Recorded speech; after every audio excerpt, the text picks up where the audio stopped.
Intellectual stew. Intellectual stew with James Kirkland. Powerful and provocative. Prophetic and practical. Have you ever found yourself? Are you dating for that person? Informative and I feel inspirational. every bit of it. Like, I'm not trying to waste my How you gonna do better if you don't know what better looks like? I do. Intellectual stew. Come on, let's talk about it with me, the mind massager. Intellectual stew. Intellectual stew with James Kirkland.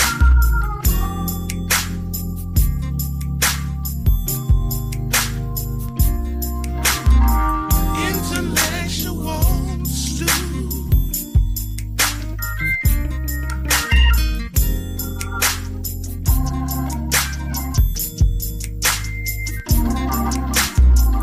Intellectual stew.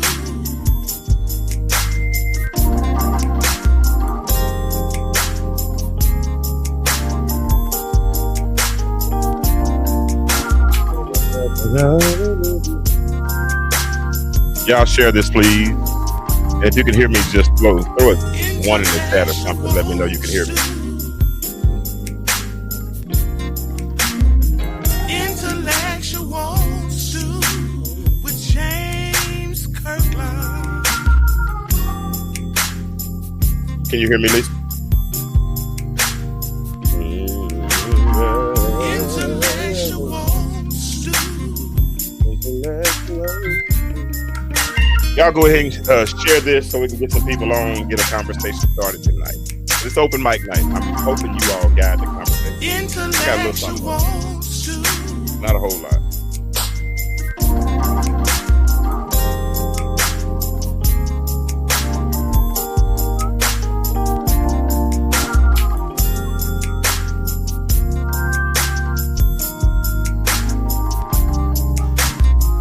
Intellectual stew. Intellectual stew with James Kirkland.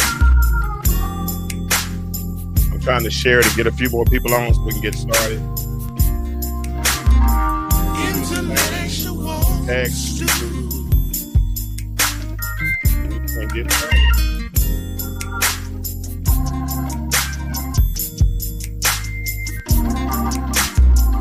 Intellectual stew.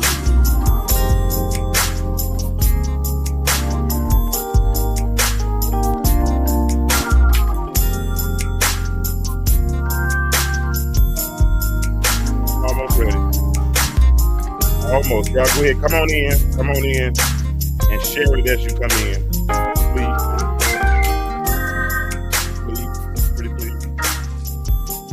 I'm not going to, you know what, Lisa? I'm not going to share it to a whole lot of people. I feel like whoever wants to come on will come on. Let me stop this music. All right. Boom. I got it in time. All right. What's up? What it do? Time for another episode of the Intellectual Stew with yours truly, James Kirkland. I am multitasking right now, and I'll only do that for about another moment or two, and then we can get this thing started. What's up? It's Monday, new week, new day, actually the end of a day. How did your day go? Did you have a good one? I ain't gonna lie, Monday was a real Monday for me. Monday did what Mondays do today. I promise you it did. I mean, I read a book once before by, I believe her name was Jill Briscoe. And Jill, in that book, she juxtaposes the life of Job and what happened on that day when Job had a real bad day. And when Jill wrote that book, she called it had to be a Monday.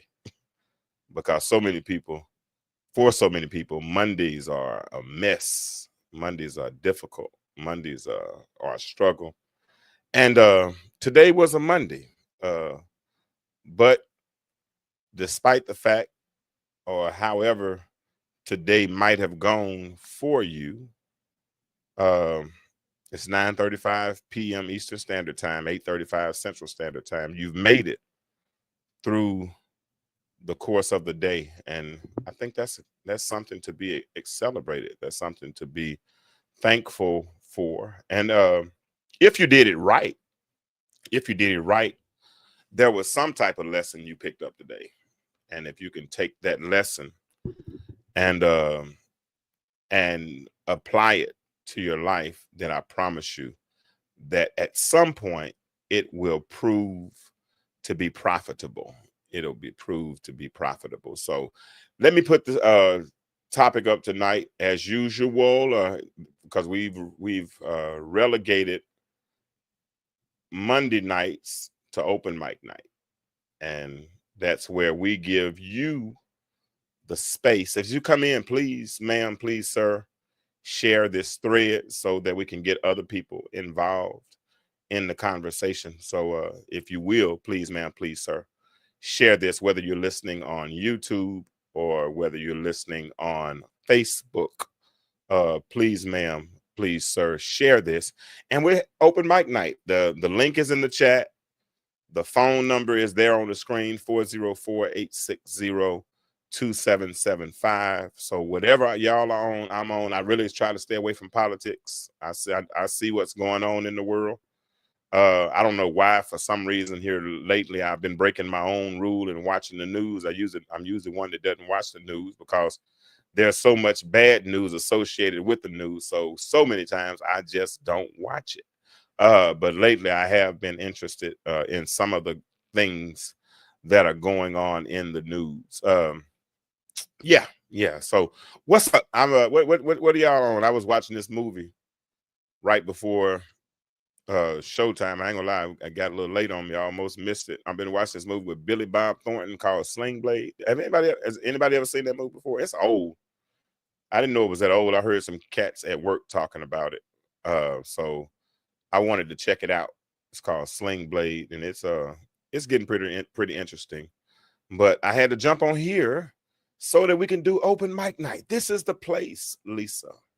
This is the place that we have created as a safe space where we can come and share our convictions. We can share our ideas. What's up, Conjua? How are you? We can share our ideas. We can share our experiences. And if we do it right, somebody is probably eavesdropping. And as they eavesdrop, we are able, they might be able to pick up something that's applicable for their life. Because you don't know what people are going through. And so many of us at the same time are going through similar things, right? So it's just good to see people who are going through things, the same things that we're going through, right? And as and it helps us to know that I'm not the only one going through. I know, because sometimes it feels like that, right? I did something this weekend, Conjua and Lisa, that I thought I didn't think I would ever do. I did something that I didn't think. I'm preaching all this and teaching all this grace and all this forgiveness, and and telling people that we can't harbor hatred in our heart, and what it does if we do harbor hatred in our heart. And I think I know, I know I had been harboring some resentment towards some people in especially a particular person in my past, and for years. And honestly, I think I had kind of swept it under the rug because I don't ever have to deal with that person ever again in life. I really don't. Our paths might not ever cross again, if the truth be told. And I could have, swept it under the rug and went on about life, and lived my life as good, as well as I wanted to, because we don't see each other. But the other night I was on my way home, and all of a sudden I picked up the phone, I called them, and I started out asking a question. And then next thing I said, you know what, man, I owe you an apology. He said, no, you don't. He said, for what? And I went on to start explaining. He said, no, let me stop you. You know, that was a long time ago, and I'm sure. I said, stop. Let me say what I'm going to say first.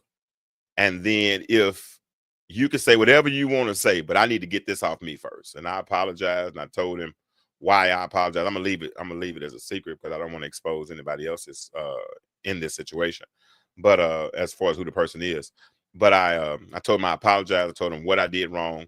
I told him my mental state during that time, right? And a lot of that, and this is Black this is mental health month, men's mental health month. So, you know, you sometimes it's so easy to if y'all haven't shared this, please share it because I want to talk tonight. I really do. And this is open mic night, so y'all stop me when you want to. Phone numbers there, links in the chat.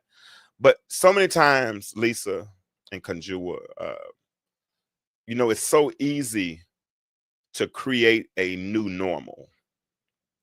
It's really easy to create a new normal. I mean, some say that anything you do 21 days becomes a new habit, right? And so you can get to a place, point, and posture where you function even in dysfunction, right? Because if you do dysfunction long enough and dysfunction becomes the norm, that's your new normal, then dysfunction seems functional. No, stay with me. Dysfunction seems functional. And so you begin to operate in that dysfunction, right? And so I made a mistake, bad mistake, 2001. And truth be told, I never really, and I wrote about this in the book. Some of those of you all have read it. I never forgave myself. And because I didn't forgive myself, I walked on eggshells. I probably was at my maximum. I probably operated at about 70 to 75%. And my 70 to 75% probably looked like a lot of people's 100, because I could preach. I could if I needed to go to work to make money, I could do that.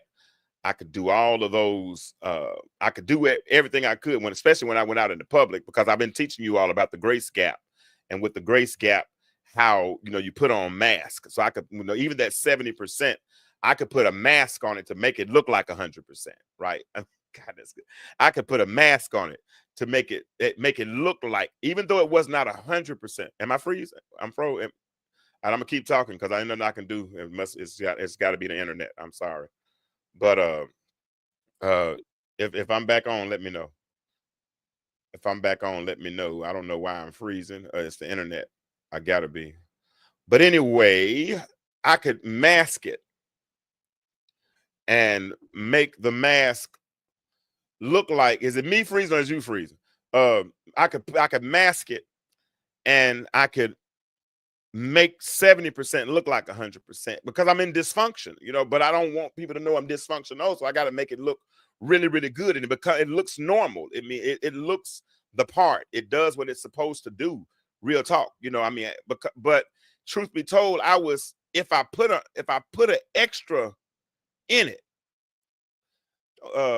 if I put extra in it, when I came down, it was such a crash.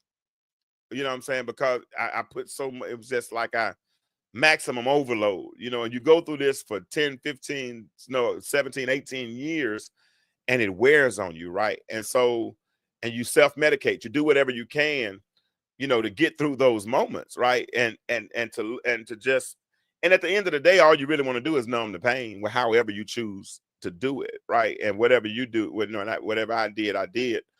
But and that's where I was in that relationship. And I'm sure I wasn't the man that I was supposed to be. I wasn't the man that I should have been. I was probably a shell of myself. And because of that, I operated with the spirit of offense. I was offended. You could say the slightest thing to me. What's up, little bro? What's good to see you, my friend. I was telling them, Dennis, that I did something that I thought I would never do. I apologized to somebody this weekend that I didn't think I would ever apologize to. But I was riding down the street Saturday night, and just out of the blue, I called them. And I asked a vague question, and then all of a sudden I said, let me apologize. And he was like, it stunned him. It shocked him. It blew his mind because he would never, because we never had to see each other again. But if I'm going to sit here and tell you all what forgiveness does for you and what grace is and how, if I receive grace, I ought to be able to give grace, and I'm walking around with resentment in my heart, what kind of man am I? What kind of person, what kind of leader am I? What kind of what kind of person would I be if I'm harboring resentment for somebody? And it just didn't make sense. Y'all make sure y'all share this. So I'm glad I did that. I'm glad I did. And if you, by the same token, if you somebody do it, it's good for you. Because if you really want your heart to burn like it's supposed to burn, you want your passion to promote you to where you're trying to get. If you want to be fueled by your passion and your passion to really burn, you got to get those ashes off the altar. And things like forgiveness are equivalent to ashes on the altar, and they won't allow you to burn like you shouldn't burn. Let's see. Okay, Conjura's gonna get an open mic night started. Let's go. She says, have you ever helped someone who you know don't like you? I know God tested me because it was a situation that God sent them to me. They did come and apologize to me for disliking me based on others' opinions. Yes, ma'am, I've been there. Anybody else been there? If you have, say so in the chat. I know I have. I mean, I'm dealing with that right now. I don't know if y'all saw it the other night when a couple of weeks ago when I told when I was talking to Kachina Ree. Let me text her. Let me send her the link. But I was talking to Kachina, and we were talking about I was telling her I almost had to cuss somebody out at the altar. Dennis, didn't I tell y'all that story about how I almost had to cuss somebody out at the altar a couple of weeks ago? Because they tried me. And a lot of what they tried me on was rooted in misperception. Does that make sense? The opinion that they formed of that they had of me, or that they formed of me, was based on straight misperception. Their thought was Kirkland is arrogant. And the reason they thought Kirkland was arrogant because Kirkland don't talk to a lot of people. Because Kirkland kind of stays to himself. Kirkland is in and out. When I go to church, man, church to me is like a spiritual gas station. I go get my fill up, and then I get in my car and I go back home. If I go to the gas station, I go to the gas station. I don't go to hang out. I go to get gas. I know they got Buc-ee's and QT, and I know they got these gas stations where they got multiple things going on in the gas station. But truth be told, halftime, I don't even go in the gas station. I said, what's up, Dwayne? Halftime, hey, Dwayne, it's open mic night tonight. So whatever they own, I'm on. So, and I got a couple things, but listen, halftime, when I go to the gas station, I don't even go inside. I pay at the pump. Because my purpose for going to the gas station is to get gas. When I go to church not to hang out, not to make new friends. I know Koinonia is a Christian fellowship. I get all that. But I go in and I get it and I pop out. I go get it and I'm gone. Pop. Hey, let's go. I mean, before the pastor can say, now unto him who is able to, all that, I'm halfway to the car. And I'm on my way home because I don't go to hang out. I go to get it and I'm gone, right? So they would hear me, they wouldn't see me talking to a lot of people. So their assumption was I must be arrogant. Oh, it couldn't have been that I'm an introvert. I mean, perhaps maybe it couldn't have been that he's going through a divorce right now and he really don't want to talk to a whole lot of people. It could have been that he's not going to present. He don't want to see. Really, the truth be told, Avery, I didn't really want to introduce myself to people because I knew I wasn't introducing the best version of myself. So let me if y'all come on in and share this. So let me get it together over here first. I got some brothers on tonight. We can talk about this men's mental health thing. And I want y'all's opinion on something anyway. So y'all stick around for a minute. So because I was not, Jarvis, Dennis, all right, Avery, Dwayne, okay, cool. Listen, William, all right. So listen, so if I was not able to present the best version of myself, let me stay over here. Let me get myself together. And then once I get myself, because you know what? See, even God, when he talked about when Jude talked about being presented, Jude talks about how God is able to present us faultless. But see, I might be a mess. I might come with baggage. I mean, if you check my resume, I promise you're gonna see some stuff that's really kind of messed up. You know, and truth be told, I was guilty. But God says, now unto him who is able to present you faultless, right? That means it was black, but all of a sudden now it's white as snow because he presented it and put a filter on it and presented it clean. That's me. That's me. That's me. So while they were forming opinions of me that were rooted, and we're talking about, let me put Conjua's statement back up, because this is open mic night, y'all, so we on whatever y'all are on. But Conjua asked a question. She said, have you ever helped someone who you know don't like you? She said she had her own personal experience where God tested her because it was a situation that God sent them to me. But we'll look at the good part about it, Conjua. They ended up apologizing. Now, when they apologize, what are you going to do with the apology? Now, because you don't have to be friends, you can withdraw the right hand of fellowship, in friendship, you can do it how you want to, but those actions, and look at the maturity that maturity level you were at, because you were able to move to hear God's voice and say, you know what? Yeah, you did me wrong. That's why y'all remember I did that whole series. Y'all did you did me wrong, but it's cool. I forgive you. You did me wrong. How many of y'all have that testimony? Somebody did you wrong, but it's cool. And can you say that and honestly mean it? Oh, okay. How many agree with Conjua? Conjua had another statement. She said, I believe it's harder to forgive ourselves than others. Conjua, I hate to say it, but you're right. In my opinion, that's just me. William said the same. He said, yes, sir. He seems to agree with you. Lisa said, yes, she seems to agree with you. I've been there. And that's what I was talking about earlier, guys, those that came in a little bit later. For years, because I made a mistake years ago that I didn't forgive myself for years. I operated Dwayne, I told him that, anything you do 21 days kind of becomes a habit, right? And so if you operate in dysfunction so long, at a certain point, dysfunction will kind of look like function, because you're functioning in your dysfunction.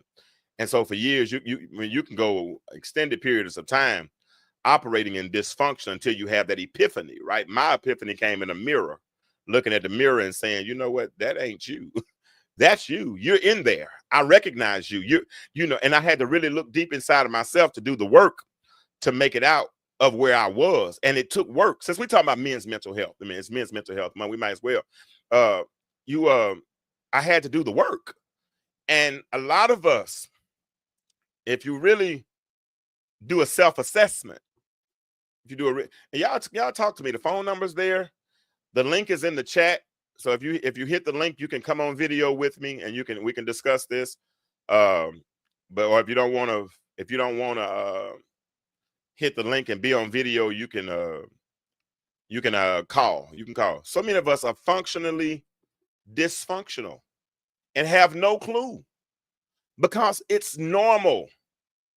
You go to bed, you wake up, you go to work, you go to church, you go all those things, all those places, and you have to really work really, really hard to produce a smile.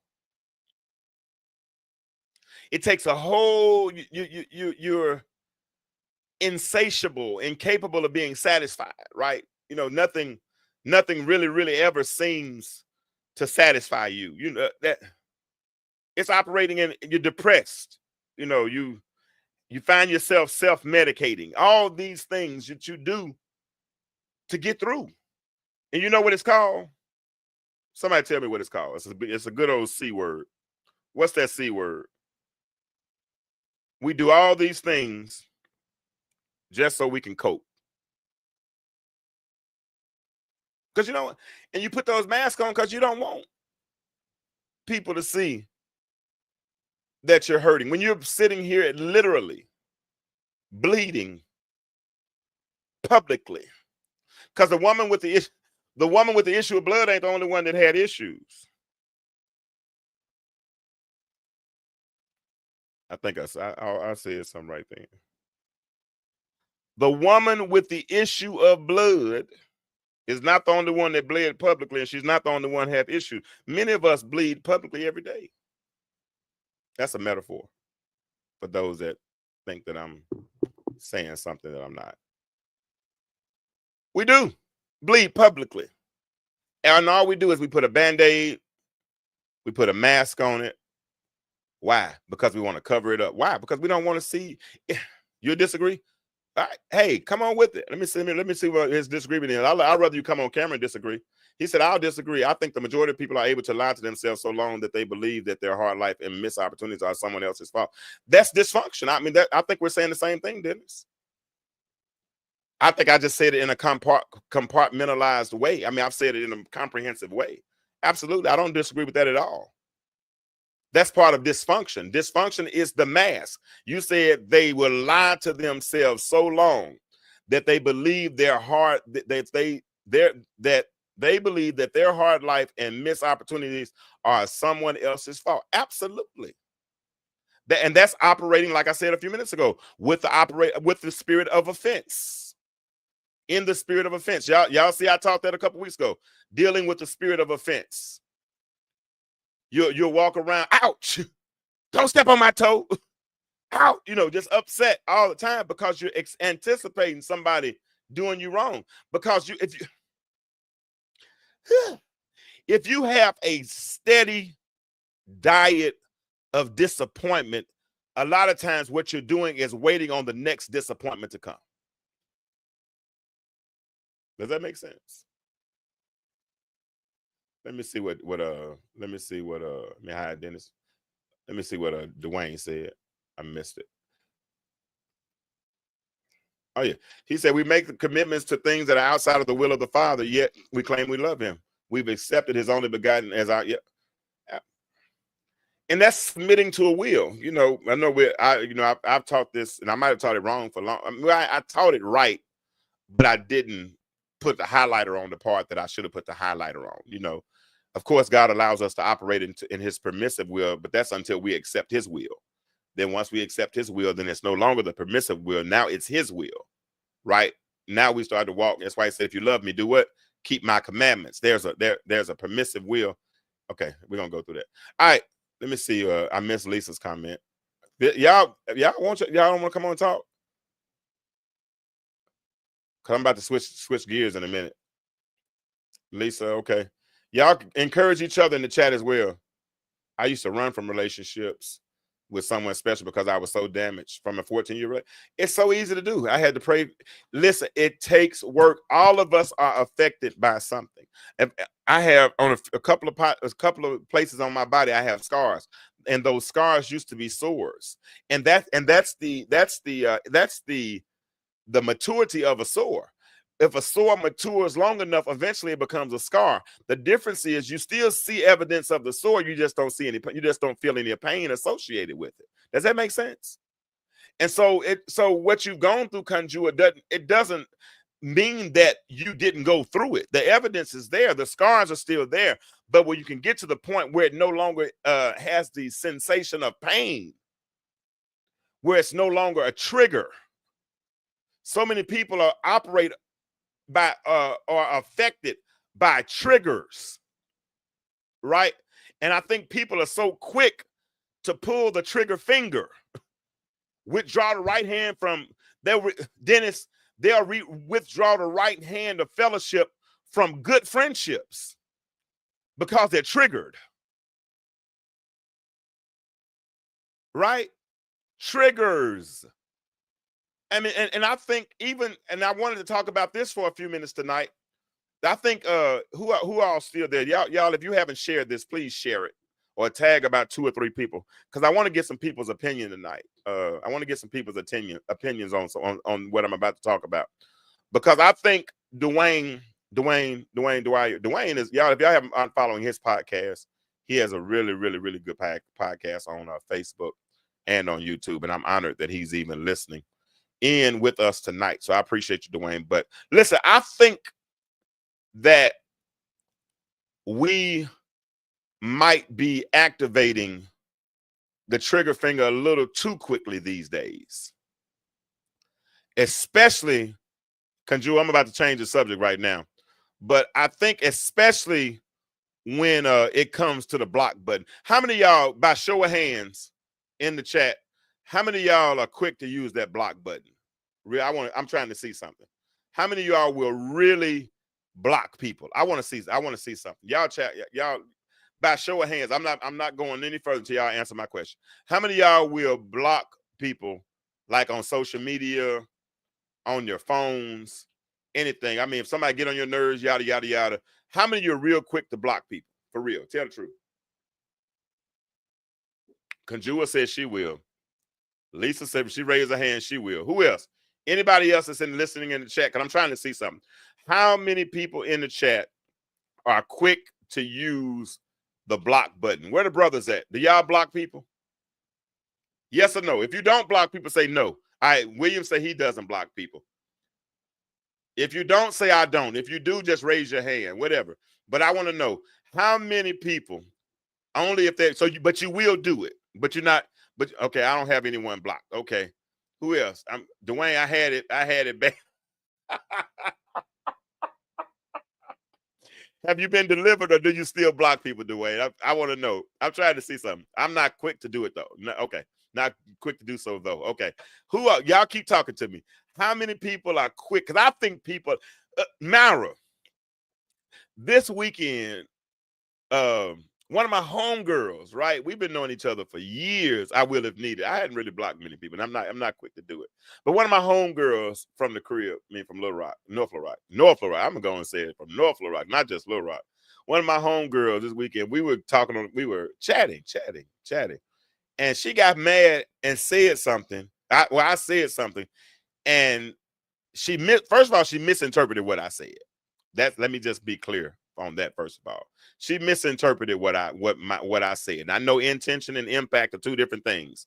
Lisa said, "I'll block you in a heartbeat to protect their psychological, emotional health." Okay, keep me from constant. Okay, yeah. But anyway, I said something, and what I said. If you haven't liked this or shared this, please do so. Please. But anyway, listen.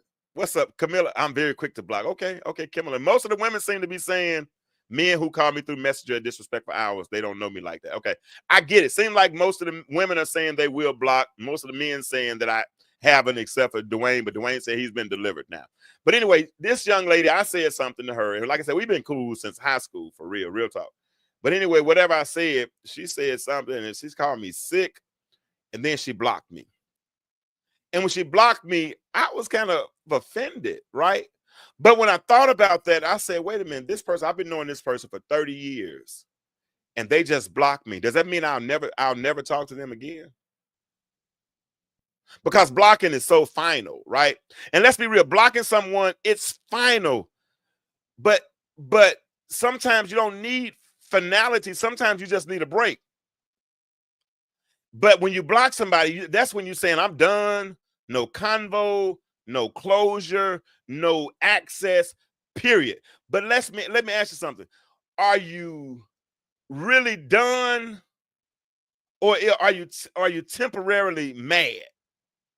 Because see, mad is an emotion. And that mad emotion, it can change in a moment, right? Because I've seen what happens when you cool off.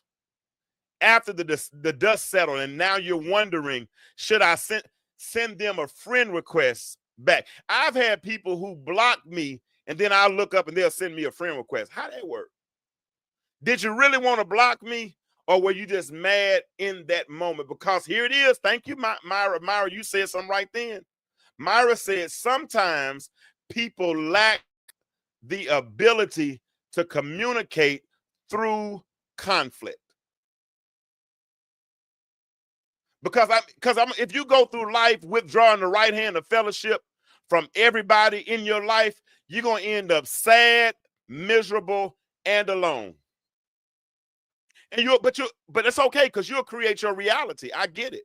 Because I told you earlier, dysfunction can look just like dysfunction can look functional. I mean, if I do dysfunction long enough, I become functional. Myra, you got the quote of the night. Let me get my. In fact, I need to put that comment back up. I mean, and don't get me wrong, there are cases where people need to be blocked. I get it. People, invading your personal space, and people coming in and, trying to, flirting all the time, being disrespectful, sending pictures, like Myra said, calling through messengers, all of those things, and all that kind of stuff. And okay, Dwayne, you own to something right there. Dwayne said most of us haven't been taught that conflict is a necessary part of relationship. Shauna Penn asked me a question a couple of weeks ago. Dennis, you're a witness. You were on the show. She asked me something. She said, you were married for 20 years. You said y'all didn't have no arguments. Well, why y'all get a divorce? I said, well, hell, maybe we should have argued. Because of what Dwayne just said. We have not been taught that conflict is a necessary part of a relationship. Just because you have conflict doesn't mean you have to have combat. Give me that bar, Dennis. He got a good bar, but let me give you one. Let me even get this one. Just because you have conflict doesn't mean you have to go into combat mode. You can sit down and have a conversation if they're worthy of that conversation. Right? Because this person that blocked me, like I said, this was a home girl. I mean, we've broke bread together. I've stayed at their house. I mean, we've done a lot. We've been friends. I've driven their car. I mean, we were down like 4 flats. And all of a sudden, in that moment, now I'm this person and I'm blocked. And you know what? I'm going to let you have it.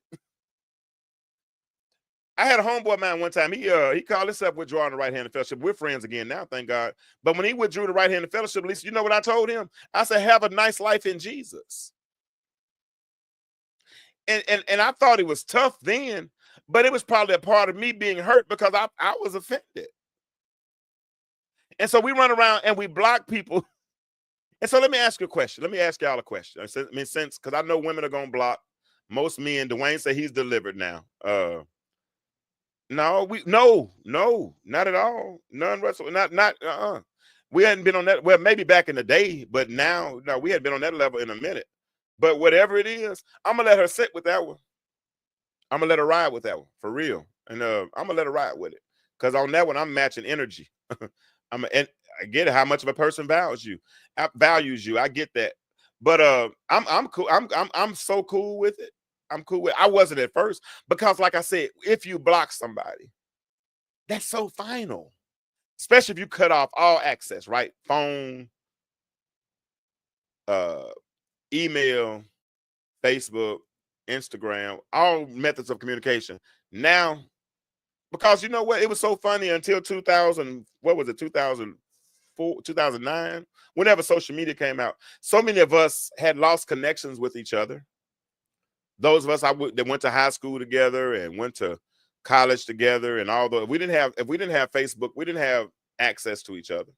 If we didn't have each other's phone numbers, all those types of things, we didn't have access. But social media opened up avenues where we were able to communicate with each other. We could chat with each other. We can follow each other. We can see what's going on. But we realized, but then we build up these relationships online. And I don't know, this is open mic night. Why y'all not on here talking to me? I know I see y'all talking in the chat, but I want y'all to come talk to me.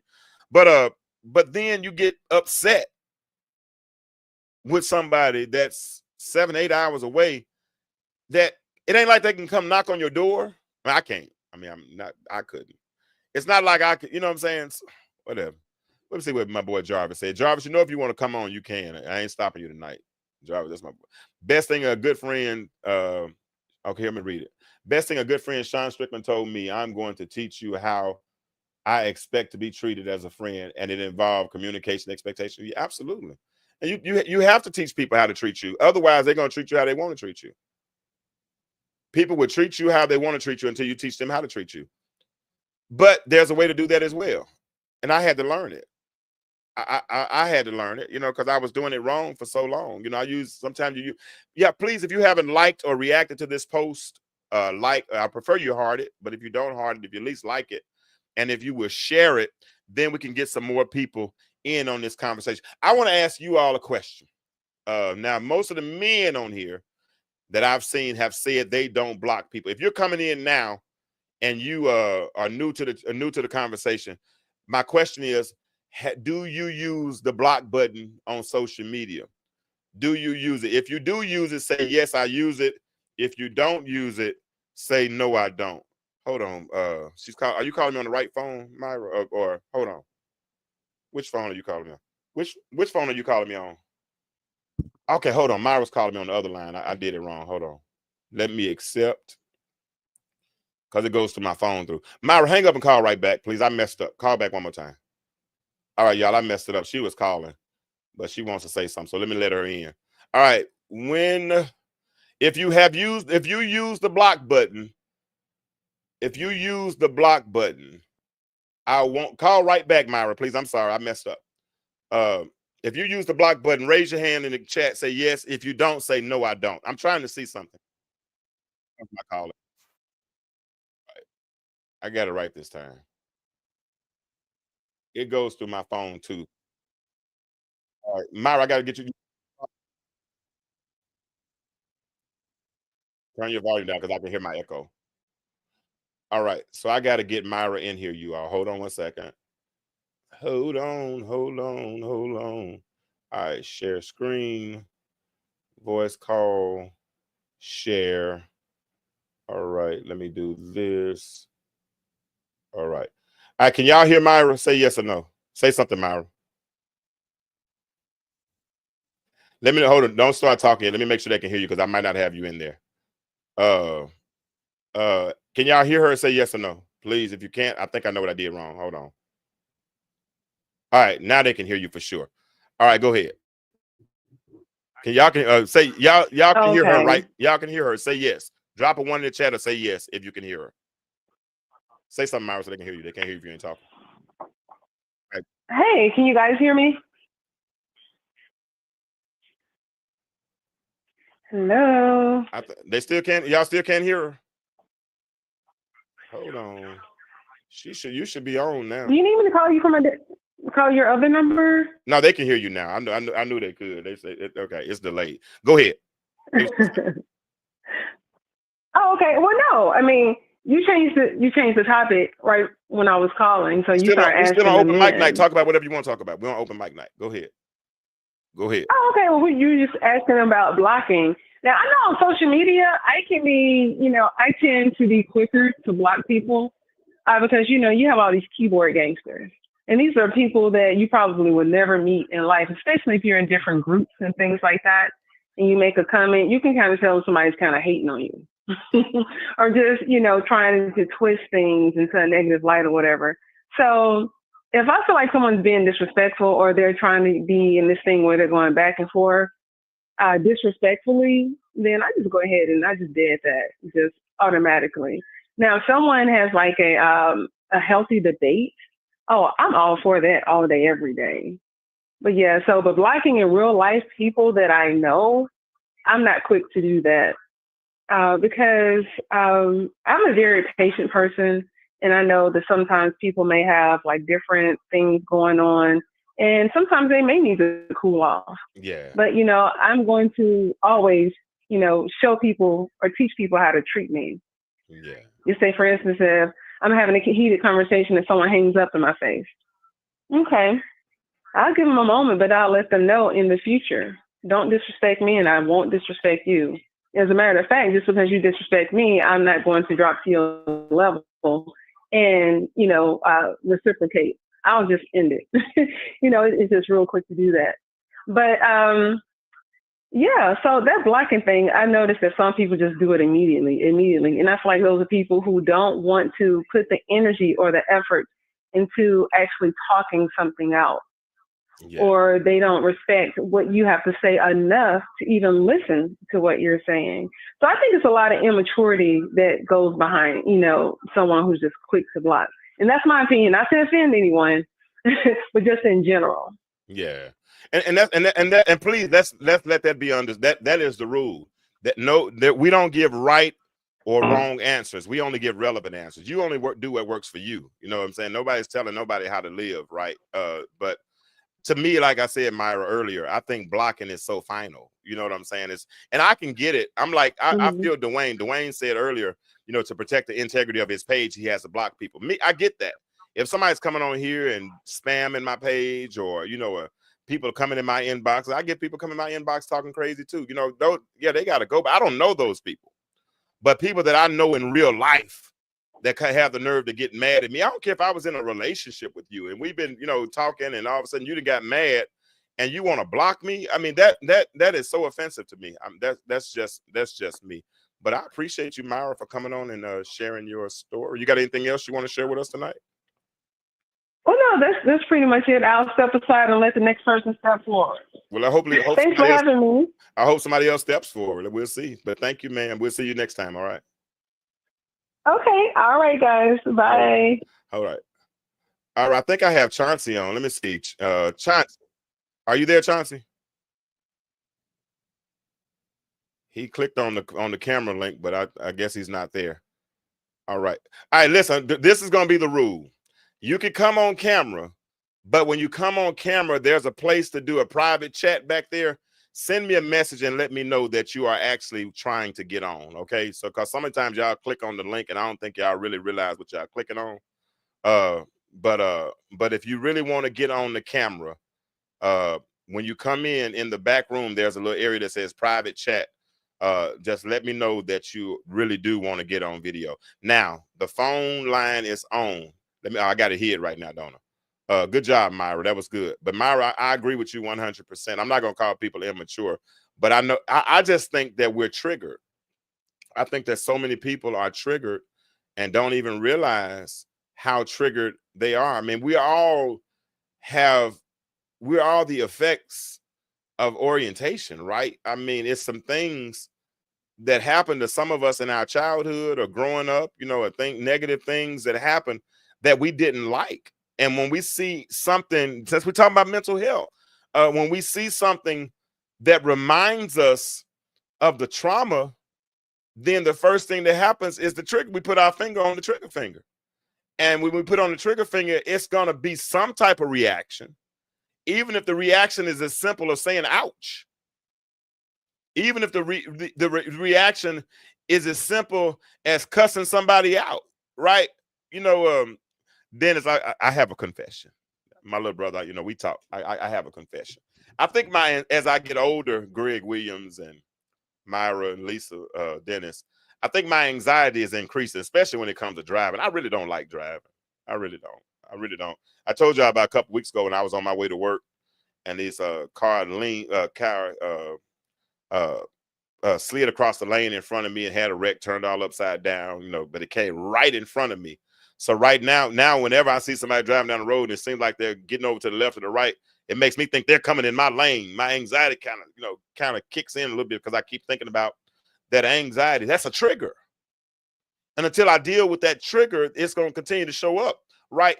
But the trigger is, how do I respond? I could say, scream and holler, say, let my road rage kick in, or I can just step on the brake and give them a little space, But the thing is that when the trauma presents itself, you're right, Dwayne Dwyer, when the trauma presents itself and the trigger is available, it's what I allow the trigger, or how I allow the trigger to make me respond. Does that make sense? So initially I'm tensing up a little bit. I'm kind of nervous, but eventually I might just slow down a little bit just in case. I'm cautious because my daddy used to teach me when he taught me how to drive. I mean, it's been a long time. I'm 52, been 36, 37 years. But he taught me that when I drive, I'm not only driving for me, but I'm driving for the people around me, because some of them are going to be driving crazy. Some of them are going to overcompensate. You got a lot of people like to text and drive and like to do a bunch of things, so they go out, they veer out of their lanes. So you have to be aware of your surroundings. So that anxiety, if I transfer it, if I don't allow the trigger to allow me to really to do something that's going to come, that could result in a tragedy, but I make a good choice in that moment. Good night. Holler at you. In that moment, then that throws me off every time. If I don't allow the trigger to cause me to overreact or to react adversely, then that means my mental health is getting better. And that's the goal. The goal is to make positive decisions when certain situations, good night, Lisa, when certain situations present themselves, not to make the wrong decision. Let me see what Dwayne said. Dwayne said, yes, in other words, you're never wrong for how you feel, only wrong when you project how you feel without proper analysis. Abso-freaking-lutely. Abso-freaking-lutely. Let me put that up again. You're never wrong for how you feel, only wrong when you project how you feel without proper analysis. That's the thing. You have to analyze that situation. And I'm telling you, the best tool that I've seen, I hope Lisa's okay, but the best tool that I've seen for analysis is the mirror. The best tool that I have seen for analysis is the mirror. Because when you really spend time in the mirror, when you really, really, really spend time in the mirror, that's when you can do a self-assessment. That's when you can do a self-evaluation. That's when you can do a self-analysis. And when you analyze it, you can juxtapose it. Because see, you know what? You might be getting the result out of somebody else that you're getting because of how you're presenting yourself. I put a post up the other day, Dwayne. I said, the reason why some people are alive in your life is because you survived. Joseph said, you meant evil against me, but God meant it unto good to save much people alive. The reason why so many of us, or so many people around us, some of them are alive right now simply because you survived. That's God giving us a chance to get it together, to really get to do that self-evaluation, to find out what your purpose is, right? Because all of us have been given a purpose in life. All of us, I don't care who you are, all of us have a purpose. And until we attach to that purpose, we wander aimlessly. Let me see what Alicia said. I gotta say her name right. She'll cuss me out. Alicia said, a lot of people are uncomfortable with genuinely looking in the mirror at the person who looks back. Absolutely. I tell you, there were years I didn't look in the mirror because I know my face. I know where the corner of my eyes are. I can use my washcloth without having to look in the mirror to get the matter out of my eyes. I knew I don't have 32 anymore, but when I could brush my teeth. I mean, all those things, I didn't need the mirror for those things. So if you get into a routine, you can get to a place where you don't look in the mirror for extended periods of time. Now, from what I've noticed, when you do look in the mirror, you tend to get better results. When you do look in the mirror, you do get better results. Yeah. I hear everybody talking about that they're protecting their peace, and that might be true. Sometimes you protect your peace, but sometimes is it really protecting your peace, or is it just dodging accountability and healing? That's a rhetorical question. You ain't got to answer it out loud. Because you could be protecting your peace, but everybody's not after your peace. That's how I live. I make decisions based on being able to truly look at myself and be okay with what I see. That's a powerful place to be. When you get to a place where you're comfortable with the person looking back at you in the mirror, every morning he grants me the ability to open my eyes. There's another opportunity for me to get closer to him. That requires me to look in the glass daily. In the glass dark, absolutely. You have to look in it if you want to make the proper adjustments. And Lisa, you know what, Alicia, you know what? You said that I sleep well at night. Now, can I say something? There was a time I didn't sleep well at night. There was a time that I would wake up about 5:30, hoping the alarm clock wouldn't go off at 7 because I really didn't want to face the day. Because it was too much work to put that mask back on and go out here and people all day long. And I'm peopling, and I'm not even 100% of myself. I'm only operating on about 70, 80.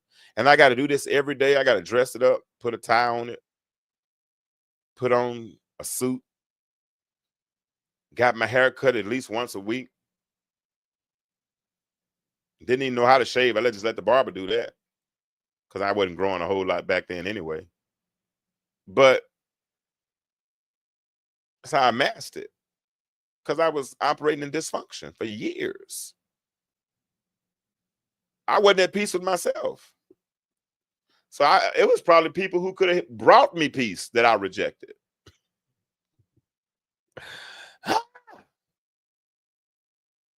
But there were people who did actually bring peace. People who prayed for me. I had some spiritual ravens. I know my pastor was like one of the main ones. He was like, every day, Kirk, what you doing? People at the church that made sure I ate every day. Alicia, I ate more funeral food. I mean, more Publix chicken and green beans and corn and all kind of stuff. I had containers, styrofoam containers with nothing but leftovers. I was living like a true bachelor. And those women at church were not going to let me suffer. They were not going to let me. You know what? It ain't a no, it's a feel. Then it says, how do you know who can bring peace, big brother? I don't think it's a no, it's a feel. Because see, you can't go looking for people to bring you peace. I don't think. Because if you go looking, my eyes, I got an appointment Wednesday because these eyes are failing me. I can't see as good as I used to. So if I depend on my eyes to know who can bring me peace, I'm probably going to miss it. But if they come, I'll know who they are because I feel them. Help him answer that question, Dwayne and Alicia and Myra. Dennis asked the question. There it is. Anybody else who can answer that question? How do you know who can bring peace? That's Dennis's question. A lot of perspectives of protecting my peace is really constructing the environment that doesn't challenge my assumptions of life. Wow. Woo! Hold on. I gotta give you one on that one. Woo! Hold on. Let me get it. There it is. Let me do this one right here. Here it is.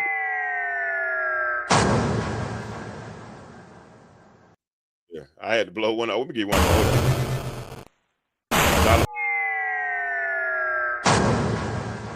That's it.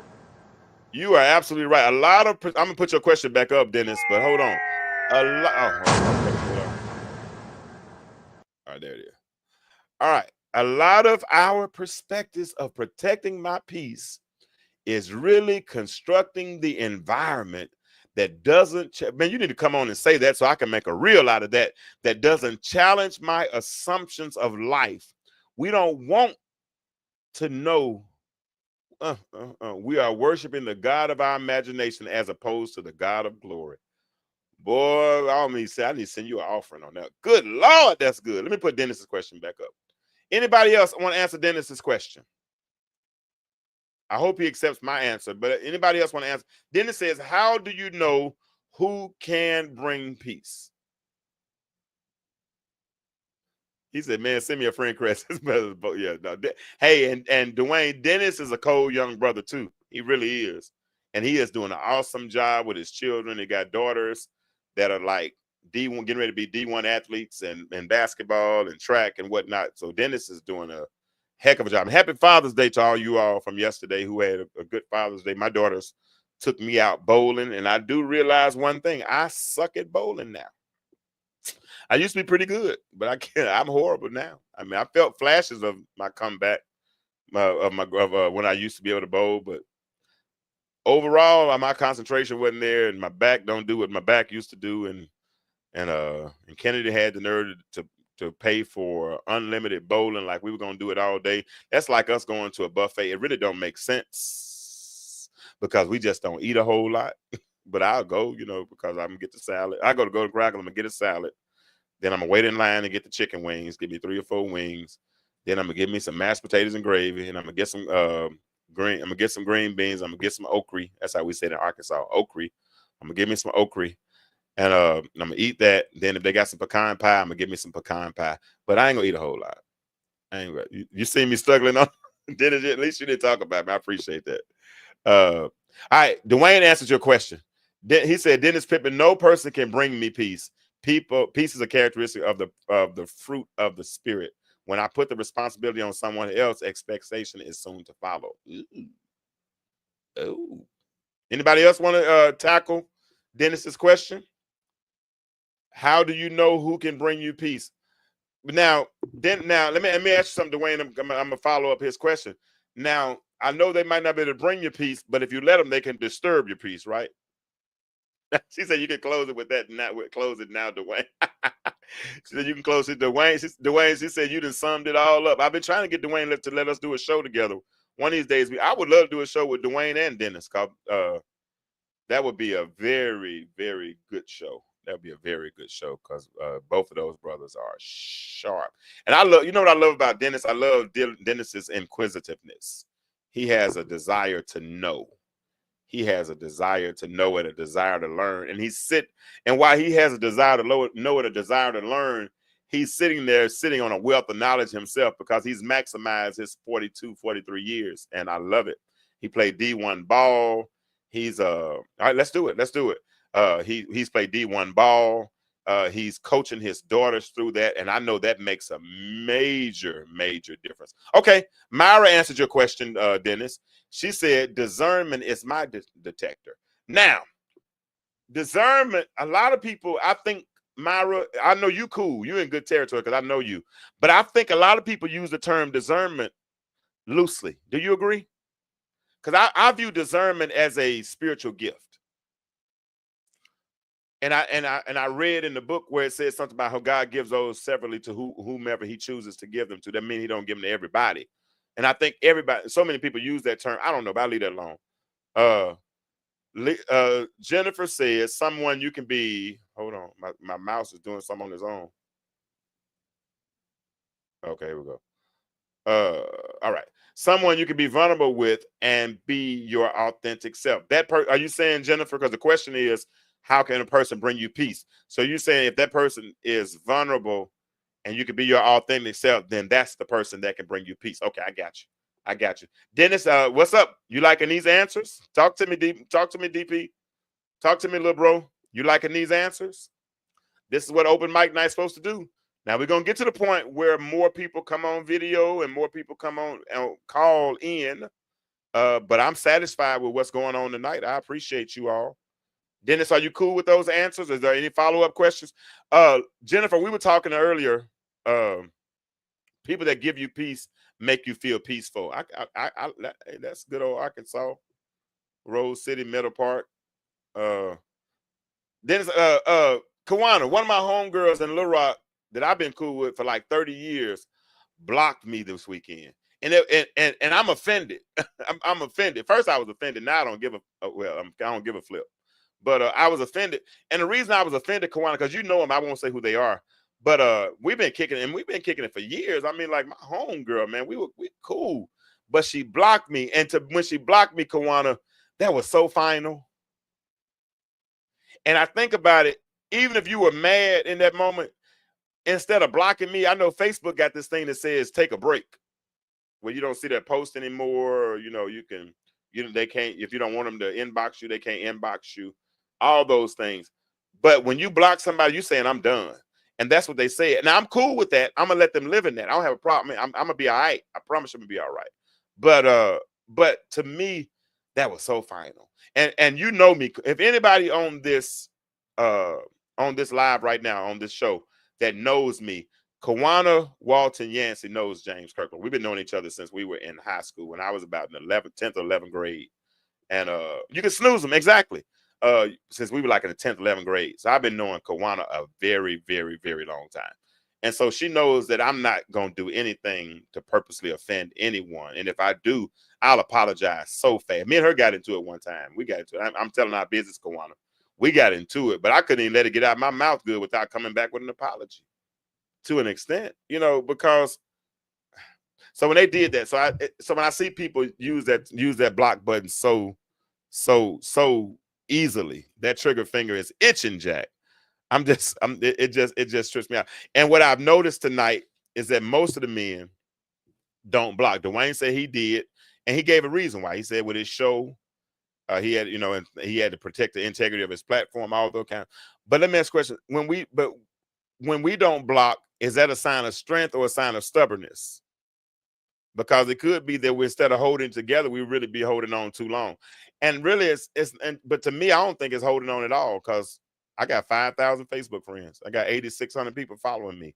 You think I know all of them? And if I don't see everything going on in their life. And most people don't come in my inbox like that. So it's just not that serious to me to go through the effort of hitting a block button and all that. And then at the end of the day, you might turn around and have to, when you get over being angry, right? Because if you are angry, you're going to probably get over it at some point. And if you don't get over it, you're going to carry that anger for the rest of your life, for real? Is that serious? Is it really that serious? Help me out. Kawana said, my dude blocked you, man. I blocked Trump folks on it, but you crazy. He said, my dude blocked me. We're cool now, but he's not my man anymore because that's foul to me. But now you want me back. But I get it. To me, that's so emotional. And I'm a Cancer. I get it. I operate with emotion sometimes too. I get it. I do.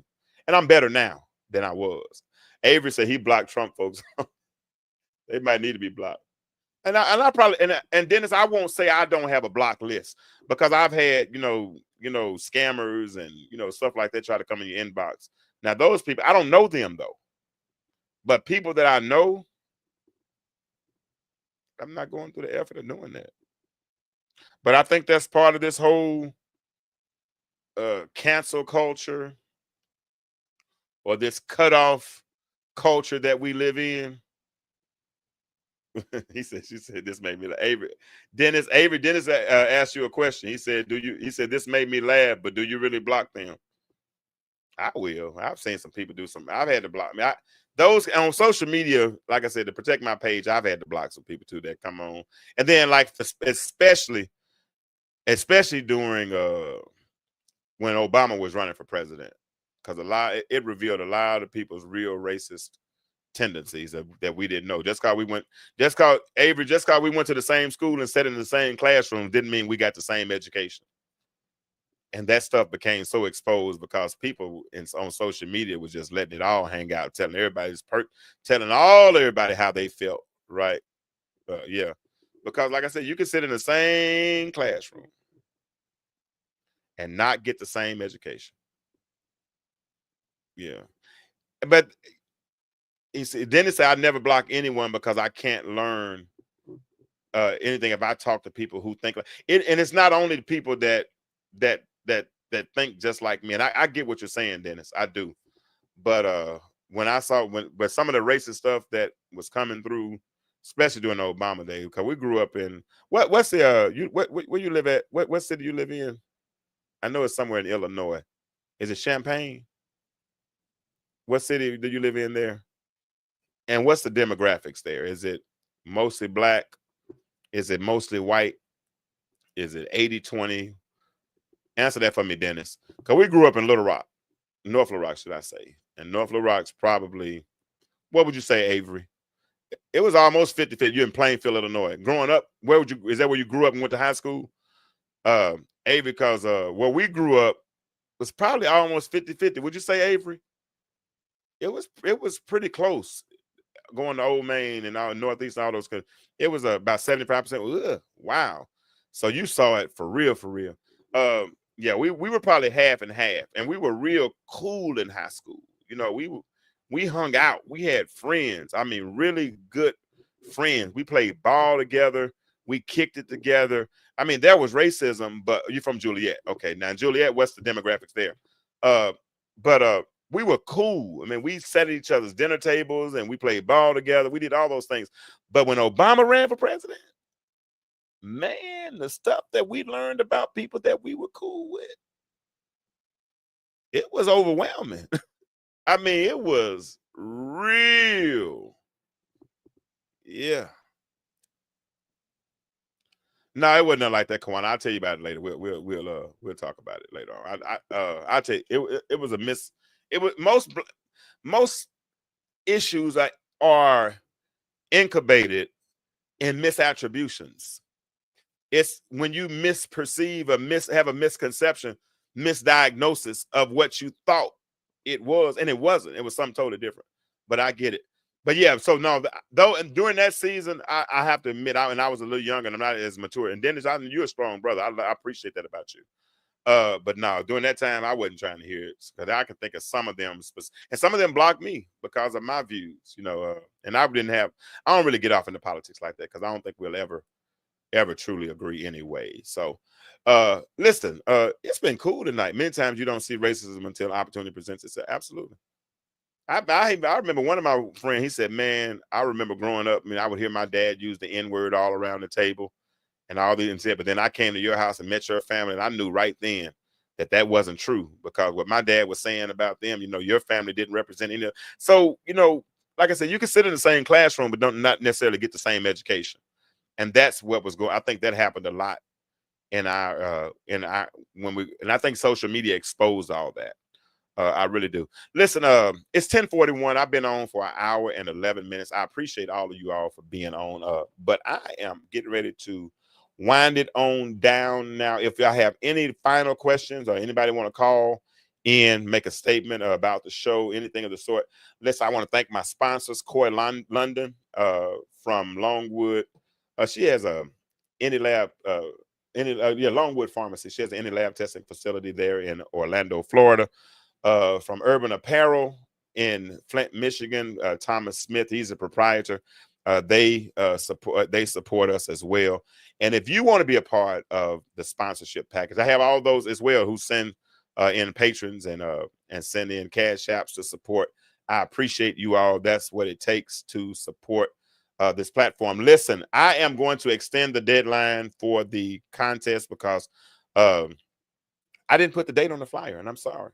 But I need to get that together. Listen, we have Dwayne, share this for me when you get a chance. I have a contest going on. I'm moving the deadline, okay, to July 14th, okay, and we will announce the winner on August the 1st. That's how we're gonna do it. Alicia, we're moving it to July 15th is the deadline, but August 1st is when we will announce the winner. Here it is. The competition is a blog competition. Around the world is changing. That's the phrase I say when I close every night. The world is changing. Why do you remain the same? This is a blog competition, either a one-page written blog or a 90-second video blog. You go to my website. If you go to my website, you can upload it on the page that says the world is changing. Why do you remain the same? Just scroll to the bottom and you'll see a place that says file upload. You can upload it right there, or you can email me. Okay. That is it's free for the submission. I got to have 10 submissions though. I'm sorry. I still got that up. Y'all can't see me. I got to have at least 10 submissions. Okay. But I need the blog contest for the world is changing. Why do you remain the same? Listen, first prize is $250. I will Cash App you, Venmo you, I will Zelle you, whatever I need to do to get you that. The second prize is $100 gift card, and I might give you the option to take that the same way. Third, fourth, and fifth place will receive commemorative T-shirts. Okay, but the world is changing. Why do you remain the same? Write down the website. There it is. go.theintellectualstew.com. Go to the page that says the world is changing. Why do you remain the same? And you can participate in that and talk about the world is changing. Why do you remain the same? What does that mean to you? Good night, Cynthia. Appreciate you. Thank you, Dwayne, for a great show. Now, Getting ready to leave. Getting ready to say good night. I've enjoyed you. But as I say in closing, every time the world is changing, my question for you is, why do you remain the same? Y'all have a good night. And we'll do it again next week. How about that? Intellectual stew. Intellectual stew with James Kirkland. Powerful and provocative, prophetic and practical, Have you ever found yourself? Are you dating for that person? informative and I feel inspirational. every bit of it. Like, I'm not trying to waste my How you gonna do better if you don't know what better looks like? I do. Intellectual stew. Come on, let's talk about it with me, the mind massager. Intellectual